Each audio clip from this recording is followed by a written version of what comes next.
Okay, welcome back to the Collector Car Podcast. Hey, it's Greg Stanley. I've got a big Monterey recap coming up next week. I hope to have it this week, but honestly, there was just too much data to crunch. Now, this is across all of the auction houses, and I plan on breaking it up, not only based on sales rates, but also how did the Ferraris do? How did the cars from the 1950s do?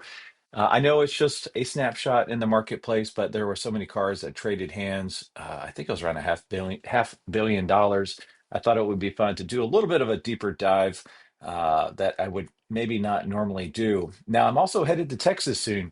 So if you need my assistance reviewing a car for possible future consignment at RM Sotheby's, please reach out. It's the perfect time. I always tell people if you're looking to sell a car, get it signed up quickly because you want to be a part of the initial marketing blast when it goes out. So Hershey just closed for RM Sotheby's, which that occurs in October. January is Scottsdale, so that will be opening right now. As a matter of fact, I've already seen some consignments come in. And then obviously we have the big Miami sale at the very end of February. So I would suggest if you're interested in Scottsdale or Miami to go ahead and reach out. You could shoot me a note, gstanley at rmsotheby's.com or Greg at the collectorcarpodcast.com. Now, if you would like to receive my private newsletter, which seems to be very popular, I'm almost hitting 60% open rates. Now, this is where I share insider stories, off market opportunities. I'm even doing a little watch thing where I have some private watches for sale. I sometimes will do a deeper market analysis. Again, just send me an email at greg at the collectorcarpodcast.com and I will put you on that list. Typically, every Monday, I do an update as far as my travels and where I've been, and then I'll do a funny, quirky email when the when I'm inspired by something fun and interesting. One of my future ones will be, is it Porsche or is it Porsche? And I know there's a lot of opinions out there, so I will give you what I think about that on an upcoming email. Now, and finally, stay tuned for an exciting update. I've officially found the replacement for my much beloved K-Code Mustang, and I can't wait to share that with you. It's on its way from California, from Palm Springs, or just about on its way to my garage. So once it's my garage, I will do an update and a big announcement on my newsletter. So be sure to check that out. So now this is a fun episode. A lot of you like to hear from car owners. So I was at the Hillsborough Concours a couple weeks ago, and I walked around with my little handy cam, and I interviewed a lot of cool people about a lot of cool cars. And so let's check it out now. This is from the Hillsborough Concours to Elegance. RM Sotheby's is the world's largest collector car auction house by total sales. They are the preeminent market maker of high-quality collector cars and collections, regardless of size or complexity. By working in partnership with the Sotheby's team and its network of 80 offices in 40 countries, RM Sotheby's has established the largest client network of any collector car auction house in the world. Join the RM Sotheby's family by connecting with one of their car specialists at rmsotheby's.com or contact me directly at gstanley at rmsotheby's.com. All right, Peter, you have a car that not a lot of people know about, and I've never seen one in this color, so tell us about it. It's a 2009 Spyker C8 Spider. It's almond burnt orange, one of the higher mileage ones, I think, about 30,000 miles. Why'd you buy it?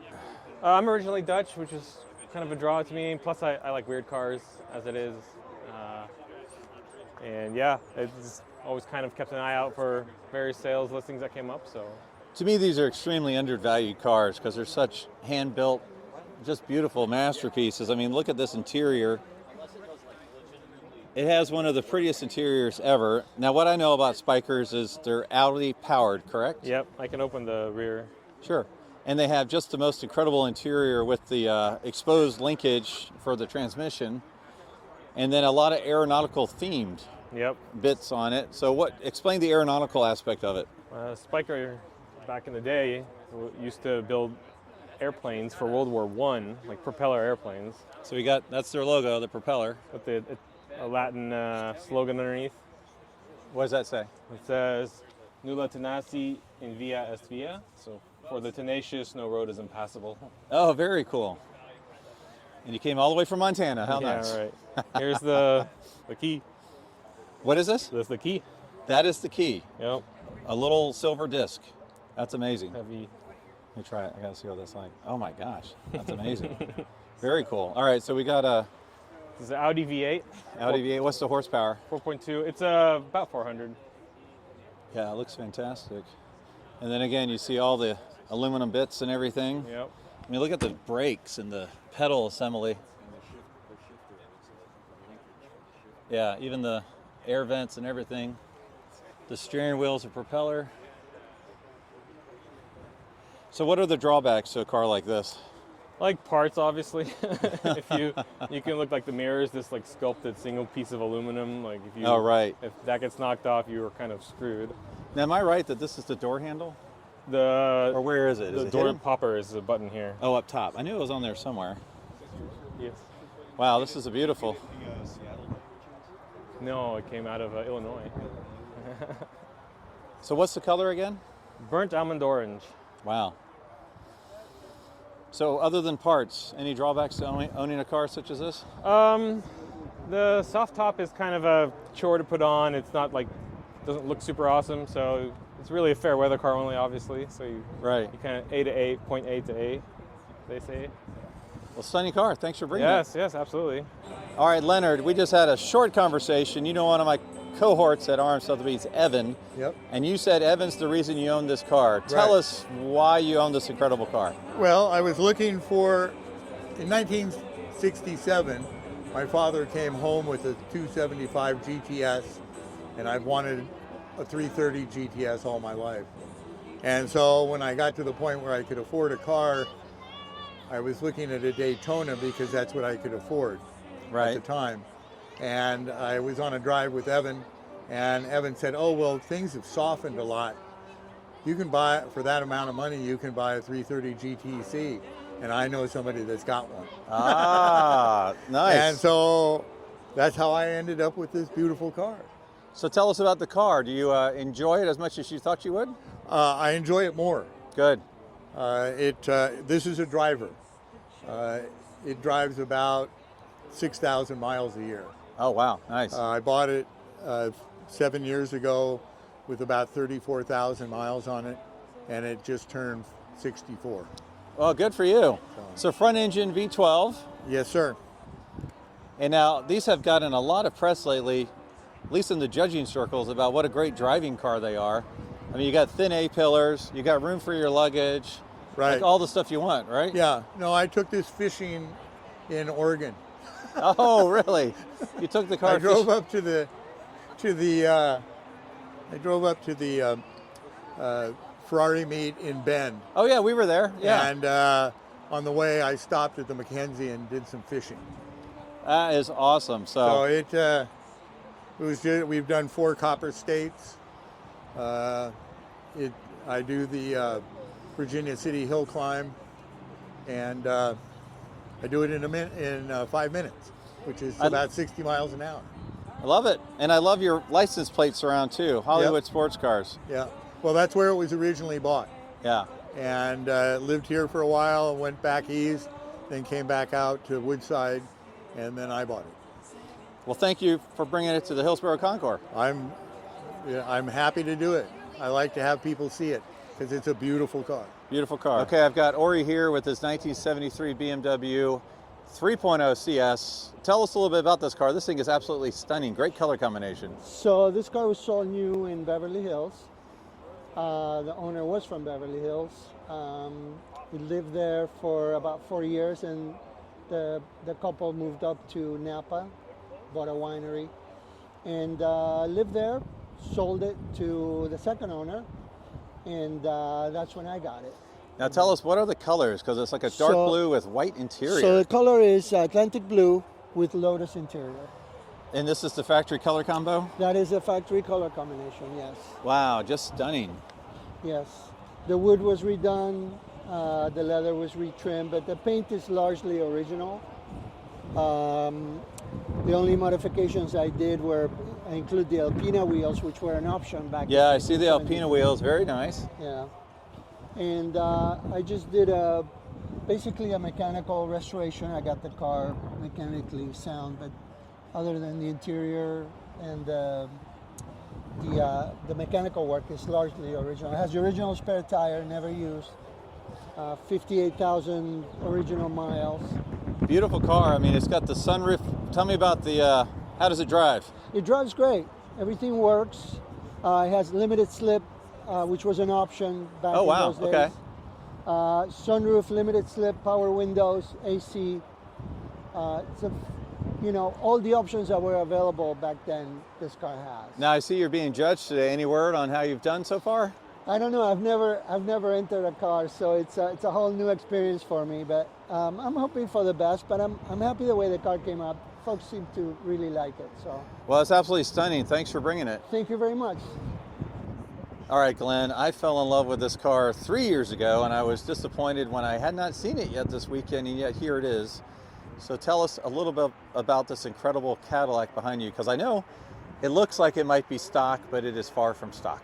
That is true. So when the game plan on this car, when the hood is down, it looks exactly like it did when it was sitting in a showroom in 1954. This particular car was blue with blue interior, but if you ordered a white with red interior, this is what it looked like.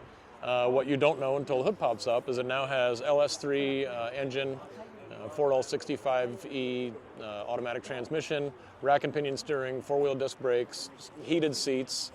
Let's see, about an 800-watt Bluetooth stereo system. So the idea is that it was never the engine and brakes that made this car cool. It was Right. It was the way it looks, right? So there were no improvements to be made there. But now it is reliable, it stays cool, it's easy to drive.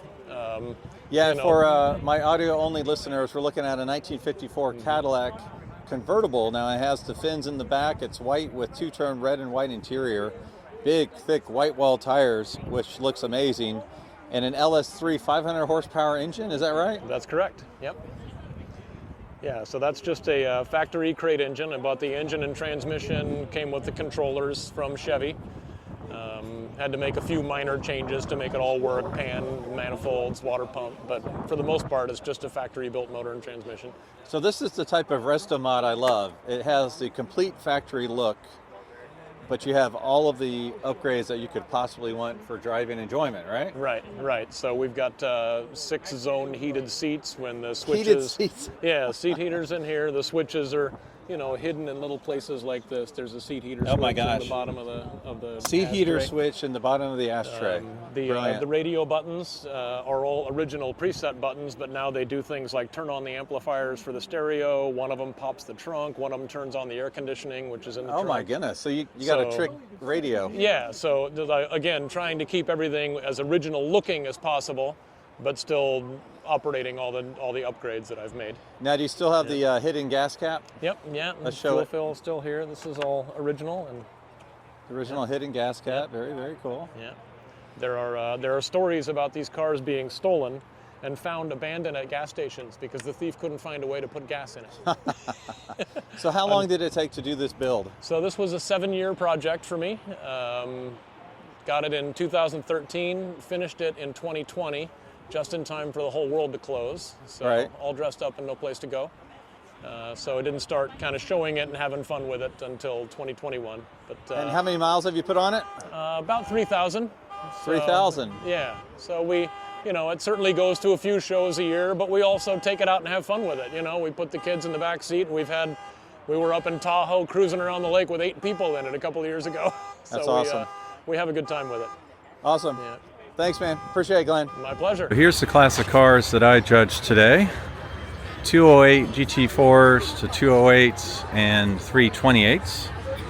Very good classic cars. This particular one right here, original owner, unrestored, 9,800 miles.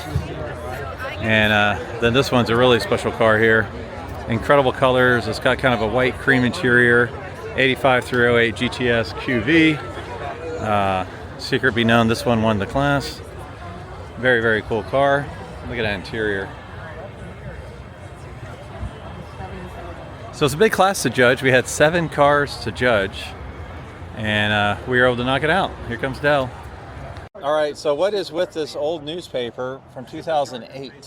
Well, back when I finished restoring the car, I was going through all the documentation, the previous owners, and I came up with this name, and I Googled it, and there was an address and a phone number. So I called the number one, and a month later, they got no answer. I called the number back a month later. This lady answers, oh, I thought you'd call me back. I go, yes. And she goes, yeah, that was our car. And I was 19 years old when I joined my husband. He was 22, flying B-26s right after the war. And we bought the car in a lottery. I said, how did you have the money to buy it when your friend who won the lottery didn't? He says, they gave us a box every day that had a pack of cigarettes and gum and chocolate, and we didn't do any of that. So we traded those in the black market and we had the cash. Anyway, so we took this car back to Kansas. There's an article in the same magazine back in 1947 when this car was featured as kind of Hitler's war bounty or whatever when they brought it back. And she has since passed. She was a dear lady, and she gave me a lot of information about what it was like to be sent to Germany to join her husband after the war.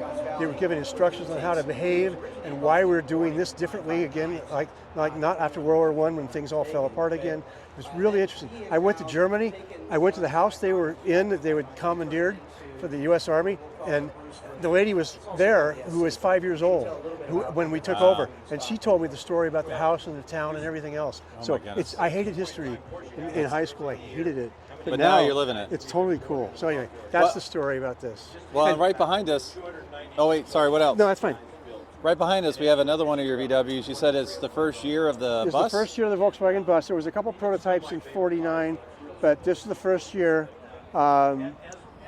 You know, Ben Pon is the guy that sketched up. He was an importer in Netherlands, and he's the first guy to bring 2 Volkswagen Bugs to New York in '49, and he sold them to pay for his hotel bill to get out of town. But anyway, he sketched one of these things, and Volkswagen decided to make them. So this is the 1950. It's the first year they sold them to customers. It's number 5988. It was sold in Germany.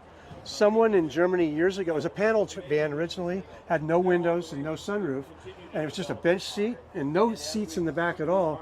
But somebody in Germany cut holes in the windows and formed them nicely and put wood frames and put windows in it and a sunroof. And I said, well, when we were restoring it, I said, well, there's no reason to do another panel when I can have one with windows in it and seats. Right. So this is the way it looked. Yeah. When it was recovered years ago. My buddy traded a Porsche engine for it when he was 15. Wow. Brought this home, and his dad said, "What the heck is this?" I mean, it was in rough shape. It was missing complete sections of metal. Yeah. But it's number 5988. It's the real deal, and you know, so it was a labor of love. We had to replace floors and wheel wells and external pieces. All sorts of stuff. Yeah. So the Beetle's Type 1 and the bus is Type 2. That's correct. All right. Well, we got one of each. Yep, Thanks for bringing them out. This is from what I understand on the registry, this is number 24 in terms of any bus that's known on the registries anyway. So worldwide. So it's an old bus. It's a pretty remarkable bus. There's about four or five older buses in the U.S. that people have captured and brought here. So, thanks for bringing them both out. You're welcome. Thanks for having me. All right, another cool car here at the concourse is this Oscar Mayer Wienermobile. And this is one of 6 in the U.S. and it's been basically traveling the West Coast. So very cool. They have a lot of really funny puns when it comes to this ride. It is powered, if you're curious, it is powered by a 350 LS engine. And while we're here, looks like we can take a peek inside. College students have a 1-year agreement in which to drive this.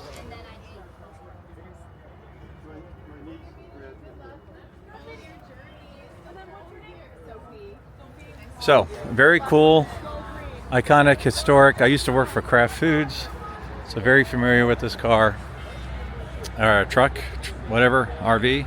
So it's good to see it at the Hillsborough Concours. All right, Jeff, yesterday during the countryside tour, the Tour d'Elegance, we were behind you, and I was so impressed at how this car kept up. And not only that, it kept on going. So tell us about your incredible car here. 1953 Rolls-Royce Silver Dawn. Silver Dawn, okay. DAWN, hence the license plate dish soap, because it's a Dawn. That's why. We were wondering, why is it called dish soap? It's a Dawn. It's a Dawn, and you've got the Queen Mother here? The Queen there, yep. Oh, that's nice. She's waving constantly. So now it's... She's a green queen. A green queen. She has a solar panel right there. Oh, she has a solar panel. That's so nice. She's the electric hybrid queen. Okay, awesome. Now what colors are we looking at here? This is pewter and shell. very subtle two-tone. You can always tell, typically a Rolls-Royce, if it's a two-tone, by where the colors are. On a Rolls-Royce, the darker colors on top, the lighter colors on the bottom. Like next to me here, darker on top, lighter on the bottom. If you saw a Bentley, similar Bentley, which would be an R-type or a Mark 6, it would be reversed, where you'd have dark bottom, light top. So as you're going down the road and you see one you don't quite know what it is, you can probably pretty much identify it by the colors, either light or dark or light. Who's right? Who's right? You write the check, you pay the guy, you're right. So tell me, what is it powered by? Straight 6 overhead, F-head, overhead valves, 2-barrel carburetor, automatic transmission, Hydra Glide, which is the GM transmission. Now, funny story about the transmission is that Rolls-Royce, early post-war, didn't want a stick shift. They wanted to have an automatic. Well, they didn't have one. So they went to GM, got their automatic from Cadillac Buick, took it back to England, thought this is so crudely built, we don't want it. They refined it, put it in, it didn't work. Went back to GM, they said, we tried the very same thing. Just build it the way we build it, it'll be fine, and it works great. Wow, okay. Now, this is a two-tone, darker silver, lighter silver with a red pinstripe, red interior. Oxblood. And is that burled walnut? Burled walnut wood. You've got the tray in back, obviously. Now, one thing, was this a U.S. spec car? I noticed it's left-hand drive. This was sold new in San Francisco. Oh, new in San Francisco. It was new in San Francisco on Van Ness. A gent from Petaluma bought it. He sold it to a couple who took it to the Canary Islands in Spain. They had it there for 30-some years. Wow. They returned to Britain to retire, sold it to a car dealer there in Kent. I bought it from him, brought it back to Port Hueneme, and it came back to about 300 miles from where it started. And we live in Grover Beach, which is near San Luis Obispo. Okay, awesome. When I said, you said you wanted to tell me a little bit about the hood ornaments here. So educate us on two different types of hood ornaments with the two Rolls Royces next to each other. So we've got the kneeling lady here. And then over here, you've got the traditional standing flying lady. So are they both called the Spirit of Ecstasy? Spirit of Ecstasy, the flying lady, or Nellie in her nightie. Is Nellie in the nightie the kneeling one? Nope, that's the kneeling lady. Now the reason for this is that early post-war Britain were on their knees. They were broke. They had absolutely no money. So they were selling these to the export market, the rich export markets, the United States and the Middle East. Well, if you look at the flying lady, the original one, she's standing here with her backside pointing towards the driver. The Arabs didn't like that, so they made her more demure, and so she wasn't showing her posterior to them to soften the market. Also, if I had a regular flying lady like that, if I opened the bonnet, the wings would hit on. Yeah. So sometimes you see people turn their mascot so that the wings will clear. Oh, but this, it's forward, so the bonnet will clear. That's awesome. Excellent trivia. Well, thanks for sharing your car today at the Hillsborough Concours. My pleasure. All right, Gary, you are standing in front of one of the most iconic Alfa Romeos of all time. Tell me about it. Well, it's a 1931 Alfa Romeo 2300 8C Touring Spider, body by Touring. Alfa Romeo had 5 iterations of the car, the 2300s, and Touring is one of the bodybuilders. No two cars are alike. Each one was individually commissioned by various builders. It could be Zagato, it could be Pininfarina, and in this case it's Touring. So, powered by a supercharged 8-cylinder engine, 155 horsepower, capable of about 120 miles an hour in its day. Okay. It probably can still go 120, but I don't drive it at 120. Now, I do have to point out the iconic Alfa Romeo logo here, where you can actually see the dragon eating a little human, a Moor, a baby. There's all sorts of stories about what that really is. Do you have your own thoughts on the logo? No, actually not. I've never really studied the logo beyond trying to keep it clean of bugs and such. Now, you said that this car is totally unrestored, all original except for one repaint, right?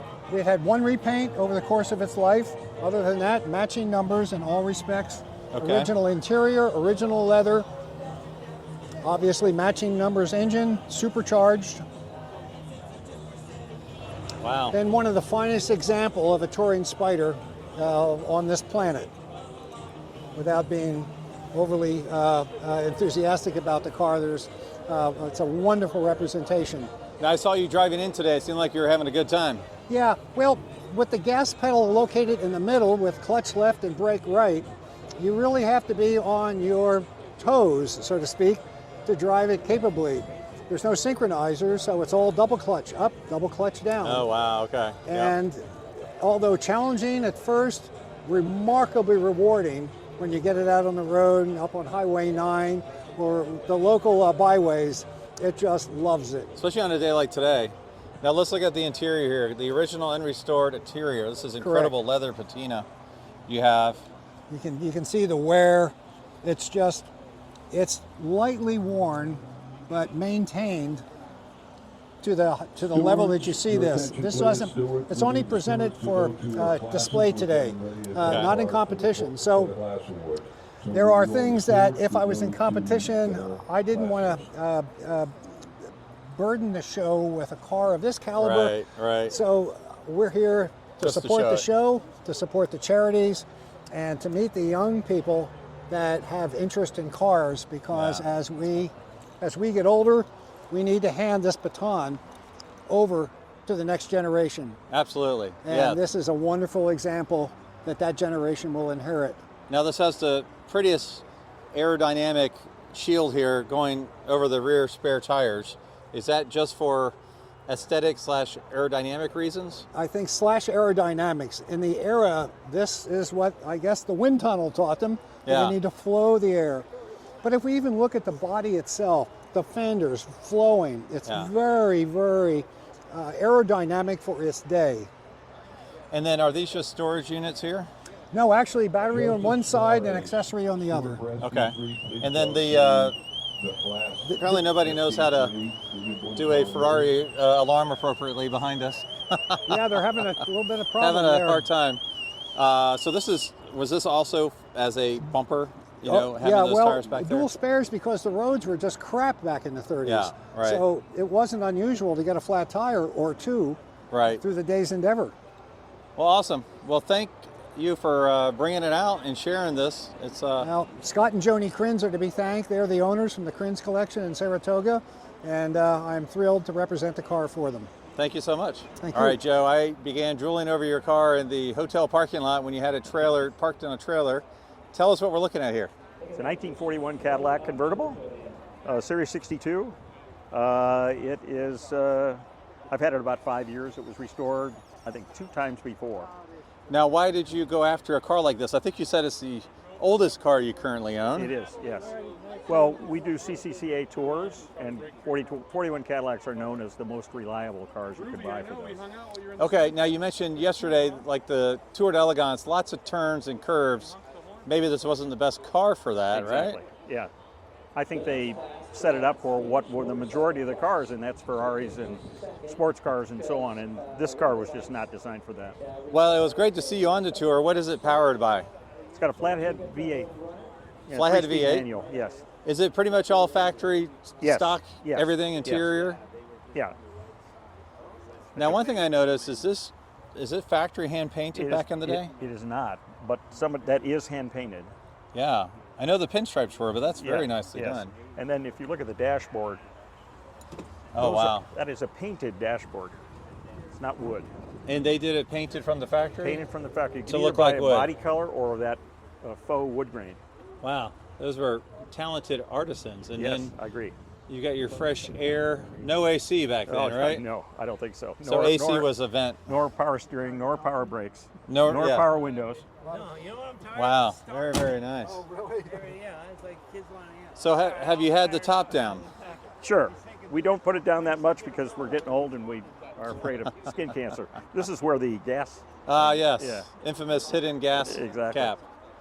And it's real nice. You got the California plates, black with yellow lettering. Yes. Well, very 41. cool. And so you also do the CCA tours, you said? We do the CCCA tours. CCCA tours, yeah. Classic Car Club America. Right. Yeah. Right. So more straight roads? Yeah, more straight roads. Longer trips typically, week or 10 days. Well, thanks for bringing the car. Great. Well, thank you. Good to